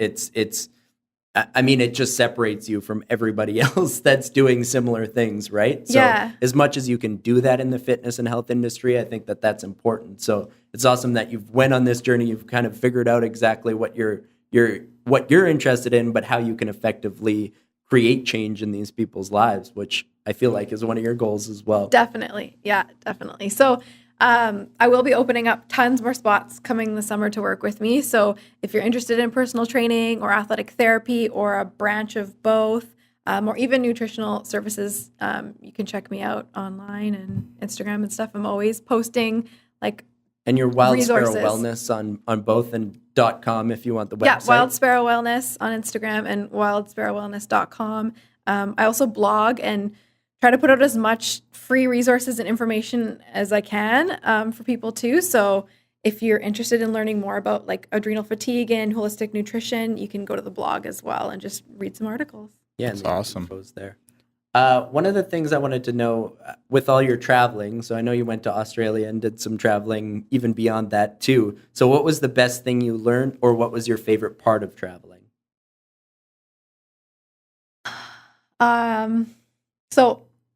Well, where did you go, first off? Yeah, true. So, Full story. I've done a lot of traveling. I've been lucky enough. I have sacrificed things to be able to do that. But for me, traveling is just always going to be a part of my life. So that's just a given that I'll sacrifice things to do that. So it started with after high school, my best friend and I went to Europe for 6 months. So we did that. Then I came back and went to university and just thought about traveling the entire time, but stuck to it, did my degree and everything. I did just over 6 weeks in Costa Rica. And then most recently, my boyfriend and I were away for 1.5 years. So we went to New Zealand. We lived in Australia for 10 months. Then we did Southeast Asia. So I've been to Bali and Vietnam and Cambodia and Thailand and Japan. And so there's tons more places that I want to go. And it's really hard to answer like, what's my favorite place? Because I'm always like, what's my favorite place in Australia? What's my favorite place in Southeast Asia? True. But I think the thing that I've learned the most is that we take so many things for granted.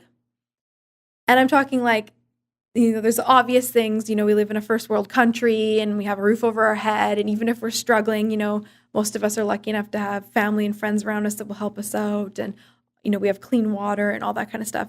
I'm talking about like we're lucky to have the choice to be able to travel, and we're lucky to be able to build a business, and we're lucky to be able to do a podcast and speak our voice and talk about issues and things like that. So I think I'm just so grateful for everything that I have. Every time I travel and, you sleep in a crappy bed or you have a really crappy shower and then you get home and you're like, I'm so excited just for a normal bed that's safe, or I'm so excited to have like clean drinking water from my tap and things like that. So that's like the overarching theme every time we go traveling, is how lucky we are to live in Canada. I like that.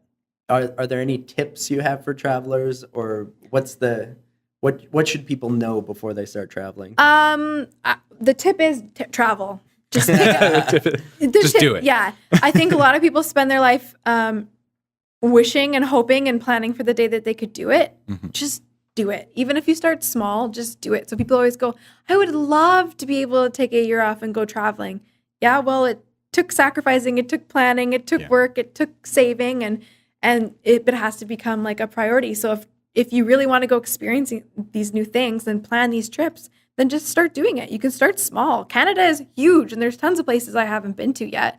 Like, you can take a road trip. It doesn't have to cost that much. So that's true. It's just, when it comes down to traveling, you need to budget, and you need to really plan out for the most part how you're getting around and where you're going to sleep, and then everything else you can kind of figure out along the way. Fill in the blank. I think a lot of people think of like all these faraway lands that they want to go to, but we live in a huge country that is full of, it is very different throughout it. And Canada is beautiful. And I've never been outside of North America, so I can't really speak for like Australia and Cambodia or any places like that. I've only been to the States and Canada, but I've been to a lot of places in Canada, and I've lived out west and I've lived out east. And Manitoba and Saskatchewan are very similar, but beyond that, very west is very different. The east is even more different. It is crazy how, especially Nova Scotia. Nova Scotia is by far one of my favorite places I've ever been in my life, and I can't really, again, haven't been outside North America, so I don't know how much that says. But Nova Scotia is my favorite place in the entire world, and it is beautiful out there. It feels like I'm at my cabin 24/7. Yeah. When I'm there, and the weather's beautiful. The air is fresher there, believe it or not, and just the ocean breeze and being able to feel that wherever you are and almost anywhere in Nova Scotia is amazing. Yeah, we're so lucky in Canada. Like this, going back to traveling is like, you see these amazing, beautiful mountains in New Zealand, and you're like, hey, we have that in Canada. And then you like, I mean, we don't have really hot beaches, but we still have beaches and coastline, and we have whales and really cool wildlife. Wildlife and forests, and like we can do adventure hiking and camping and all this kind of stuff, right? So every time we go away, you always see like a little piece of home somewhere because our climate is so different. I mean, obviously, if you're in the desert, no, you're not going to find anything. I guess the north is kind of desertous. Yeah, in a different way. Different way. But other than that, so. Well, even here, people who live here and want to get away so bad because Winnipeg's such a terrible place, it's really not. I mean, our winters might suck a little bit and it might be really cold here, but we also have to realize we're the sunniest city in Canada. And we have no real natural disasters. Like we have flooding, but we've done a lot to prevent that. Odd tornado. We have odd tornado, but not in the middle of the city. And they're usually not life-threatening either. Yeah. I'm thinking of a time when, because it was like a trailer campground a couple of years ago where there were fatalities. Oh, were there? Yeah. Okay. So, but compared to somewhere like Louisiana or whatever, so where they get hit hard. We're not in the official tornado valley in the, I believe, Midwest, right? Is that something like that? Yeah. So the fact, I mean, flooding is maybe the one thing, but we haven't since 2000. We have pretty beautiful summers here. Mind the mosquitoes. Yeah, I don't blame the people that have getaway houses or cabins in Phoenix, Arizona, or other places that they escape to during the winter. But there still is, I mean, I think we make the best out of our winters in Winnipeg too. There's people go to skating rinks, we do tobogganing, we build Festival de snowmen. Voyageur. Yes, you have a festival in the middle of winter where you go eat, what is it? Well, bannock, and then there's the maple syrup on snow. Yeah. It is maple syrup. It is really good. It is delicious. Yeah. I had it, I think, was I there? Not this year, I guess last year. I skipped this year. I always tell people, I'm like, if you're going to complain about Winnipeg and complain about the weather, you can move. Yeah. Like, that's the funny thing. People who've been here their entire life, then they're complaining. I'm like, you could take a trip. But you can go anywhere, and there's always going to be move. something you can complain about. It's just, it depends on the type of person and whether or not they're negative. And then it comes into play where that you're taking things for granted, right? Yeah. Like, we have our beautiful summers. Exactly. Like, make the most out of your summer for you're going to last the winter, or move away during the winter like some people do. Some people go down south. Yeah. Here's my pet peeve of the day. So, but I was driving here from my place and from the west, and then came downtown. But I have my windows down. I'm blaring music. Who cares about my hair? I'm singing the song and just enjoying my drive because I'm like, it's a weekend. I don't really care. And I had a really fun time on the drive over. And I always find I'm a little bit more personable if I just don't care. Like if I'm singing along and whatever, it's not voice rehearsal, but it's just like a way of having more fun and just making sure I'm in the right mind state. But then I drive by and I see everybody with their windows up. And it's not because of my singing. I'll say that. It's they were already up, and you go, why? Winnipeg is nice 4 or 5 months out of the year. And then fall's okay. Spring doesn't really exist. It's mostly just summer and fall, and then winter. Jumps right from one to the other. It's crazy. -2 to +25. Why wouldn't you have your windows down? And shout at me if my singing's bad, but have your windows down and just enjoy the breeze. It's the weekend. Who are you trying to impress with perfect hair or whatever you're trying to accomplish by keeping your windows If up. it's sunny out, all 4 of my windows are rolled down. My roof is wide open. Like it's like I would rather have the fresh air than the AC.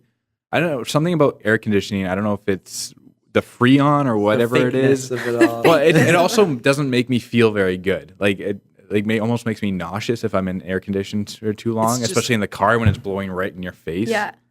So You're in I that don't know. still air for That too fresh long. air. I've just Nice. loved it lately because you can work out outside. Like, Yeah. bring your equipment outside and work out outside in the sun.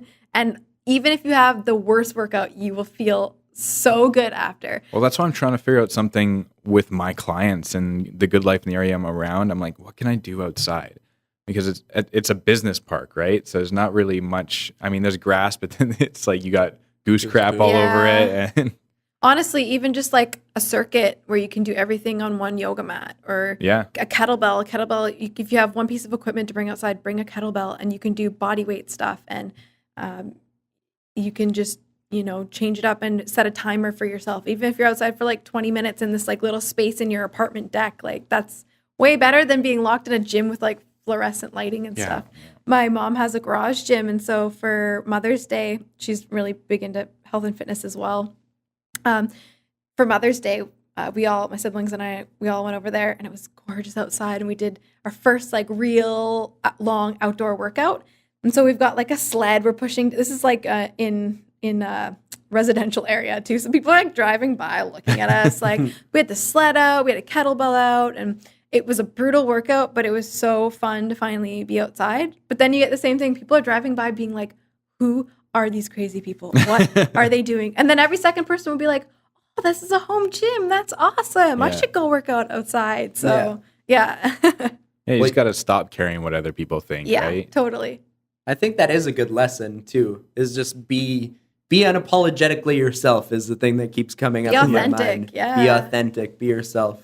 One of the things I also wanted to talk about was what you do on the personal development side. So what you do to constantly improve yourself, maybe beyond fitness and health, because we've covered a lot of that. Definitely, yeah. And maybe what's your daily routine, and we can keep going from there.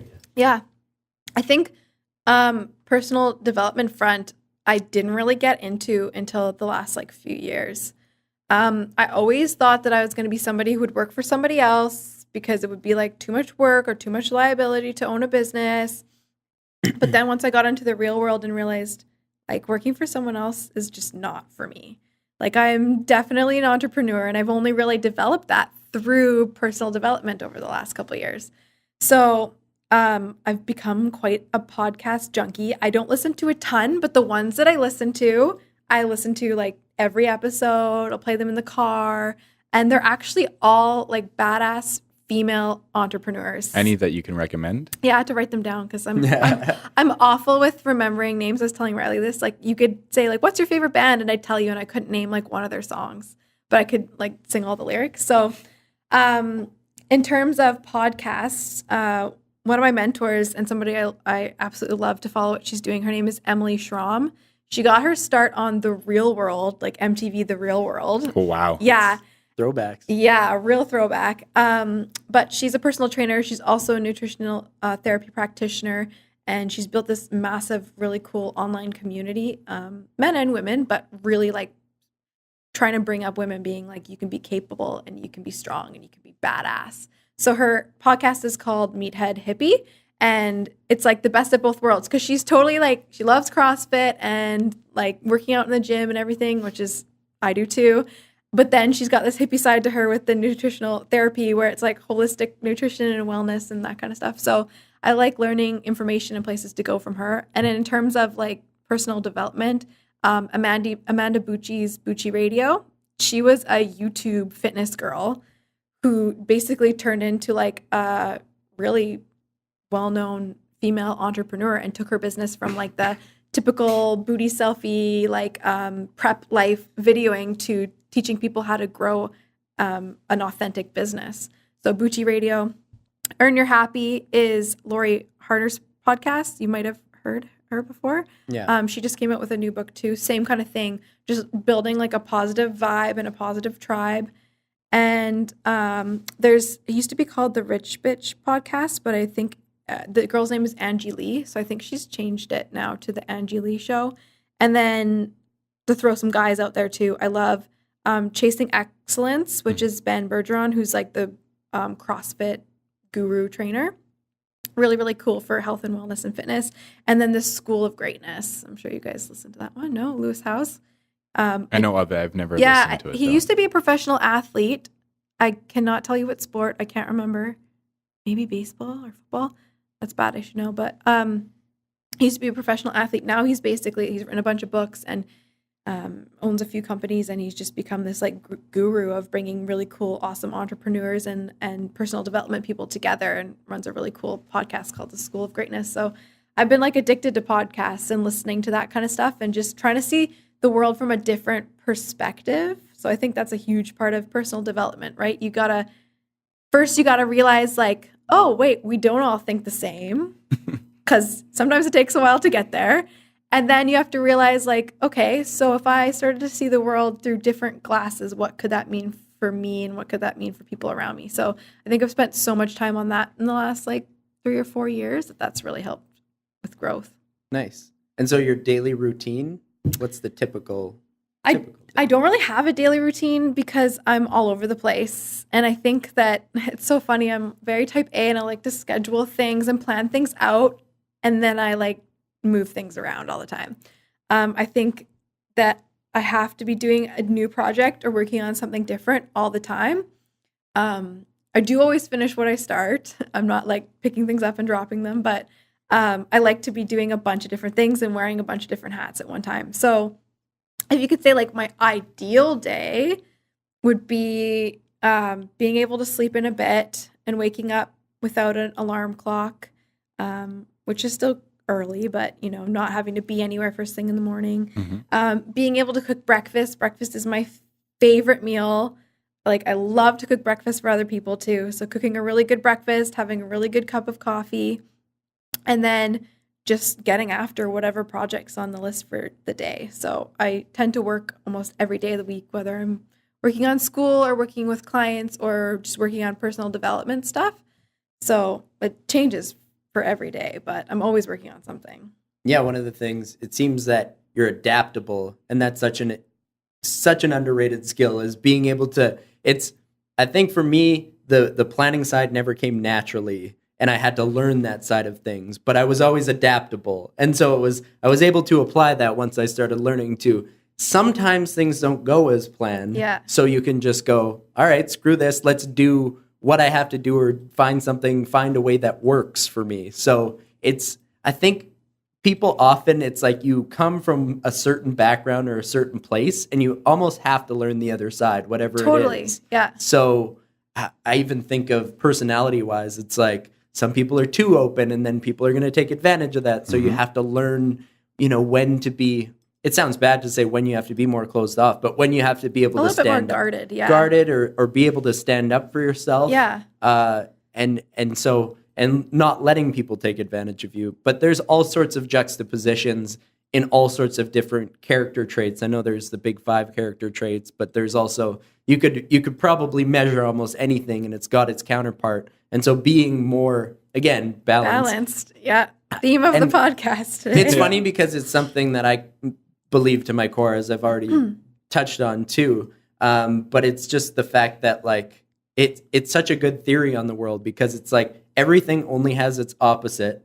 And where's the truth? Where does that lie? And it's probably somewhere in the middle. You have Republicans and you have Democrats, and they think, they're on the opposite of each issue, and they take the extremes because that's what people are going to identify with more. But it's like, where should we aim? Probably somewhere towards the middle. If we're too accepting, if we put all of our money towards social resources and things, well, we're not going to have any businesses that thrive or are successful. If we always think of businesses and we give them all the rights and we let them drill for oil everywhere, whatever, our planet's going to be destroyed. We're not going to have any culture and we're not going to have any people left. So it's oftentimes things just serve to keep themselves in balance too. Yeah. Like we look at our cultural systems, all sorts of different, I'm trying to think of other examples, but it's like, it's important to live life. And I would say more balance, but more towards the middle of things. And so, but it's being self-critical and being able to see where maybe your weaknesses lie, or where some of there's a chink in the armor, right? Yeah. Where chink, one's racist, but I don't know. Whatever. I don't mean it in that term, but like where there's now that you brought where it up. your Achilles heel is, and protect it, or at least realize your flaws so that you can deal with the world in that manner too. Yeah, and that totally comes with personal development. Is like you have to be not afraid to say like I suck at this and I need to get better at this aspect. And being able to recognize that is huge, because like you could kind of try to implement things, but if at the end of the day you go, no, my way is right, then nothing's ever gonna change. Right? So I think you want to find that like balance. It's okay to be on this side of things, but you have to recognize what is like not so great about being on this side and what you could pull from this side, right? Mm-hmm. So it's finding that the moments where you need to pull from the other side a bit to balance yourself out, right? You don't have to be in dead center, because I'd rather people take a stand than not take a stand on things, but just finding the pieces that like help you kind of become more balanced person, and also more open-minded, and being able to like live in the world as a nice, human being who's a productive member of society, right? I think you hit the nail on the head there, and one of the biggest things in terms of personal development and changing in a positive manner is being able to accept that you're not always right.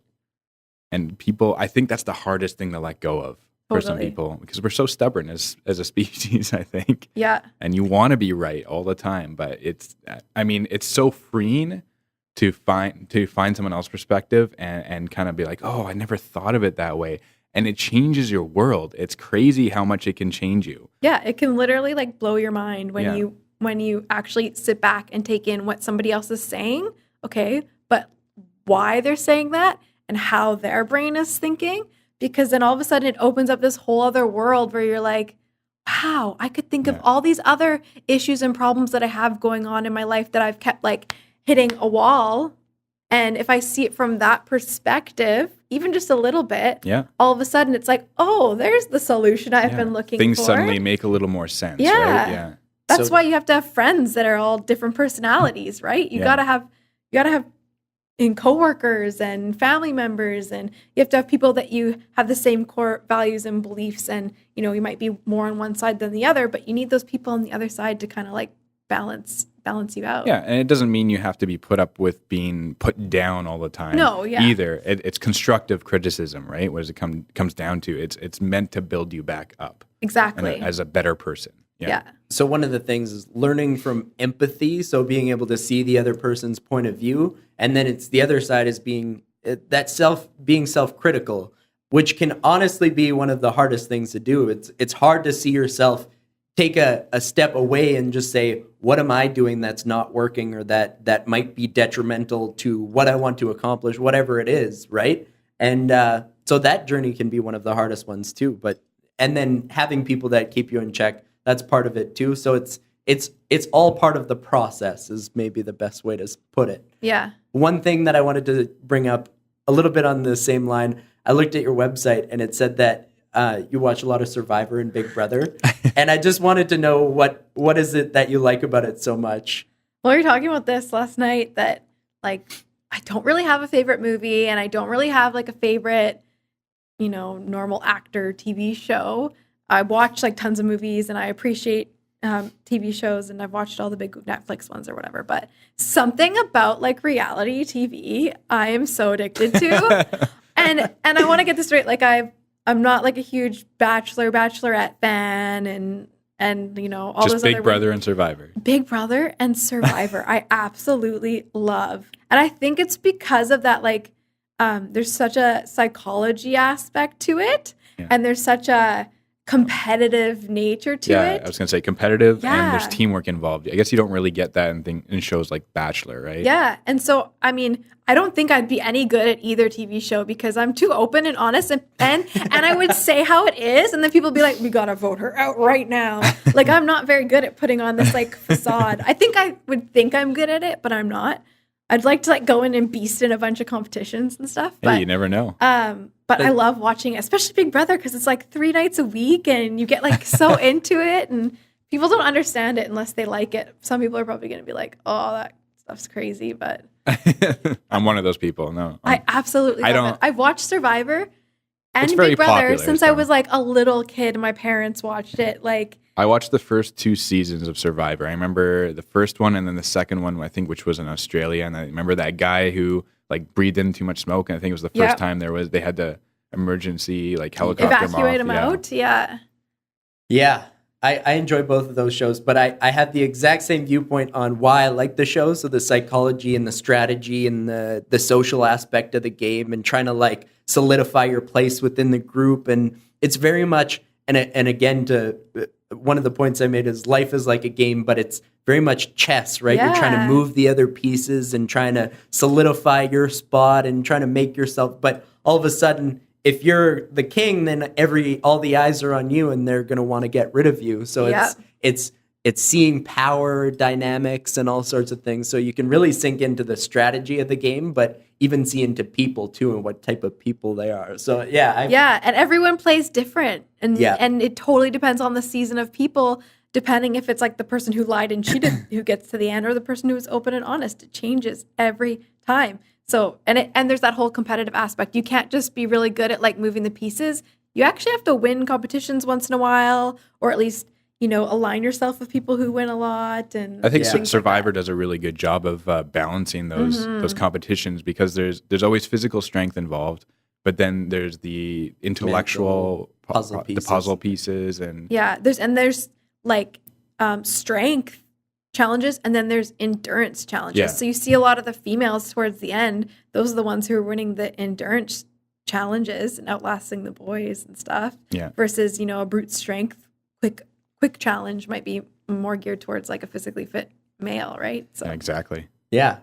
I just see that we're getting very close to 3:45, and I know that you got to head out. So we'll do we'll let you do a plug so you can say all your websites, social media, maybe what you're trying to accomplish, and then we can go from there. Okay, yeah. So I kind of mentioned it before, but you can find me on Instagram at Wild Sparrow Wellness, or you can head to wildsparrowwellness.com. And honestly, I'm open to getting emails and direct messages and stuff. If you ever have any questions about even where to go for resources and stuff, when it comes to holistic nutrition especially, it can be really hard to figure out like what's right and what's wrong or where to even start. So even if you just have a question about like a supplement company or where you can go to get more information, you can always email me and message me. And then as a part of my business and stuff, I'm growing right now. So I have tons of openings in the next month to work with me. So if you're not really sure what kind of services you'd want or how that could fit in, I do offer 15-minute free consultations. So either on the phone or on FaceTime or Skype or something. So we can always chat and see what I can do for you. Because it's not what you can do for me. It's what I can provide for you. So, yeah.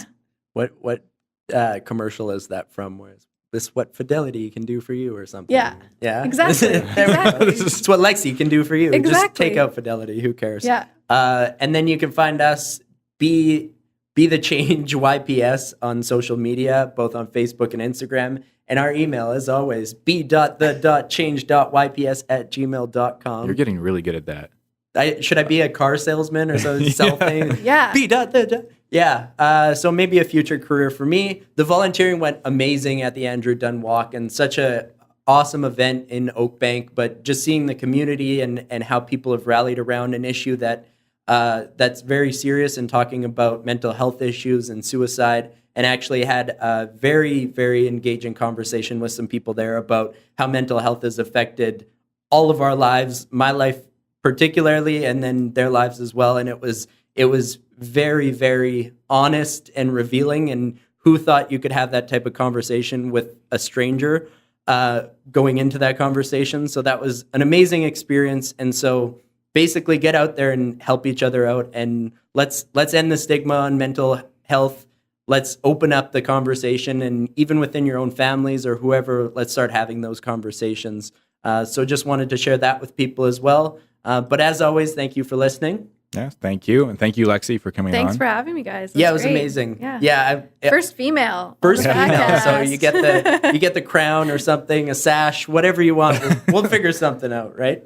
But yeah, I knew I wanted to have this conversation just on health and wellness with you, and just being such a positive entrepreneur, but in person, I was just excited to have you on too. Well, thanks. It was fun.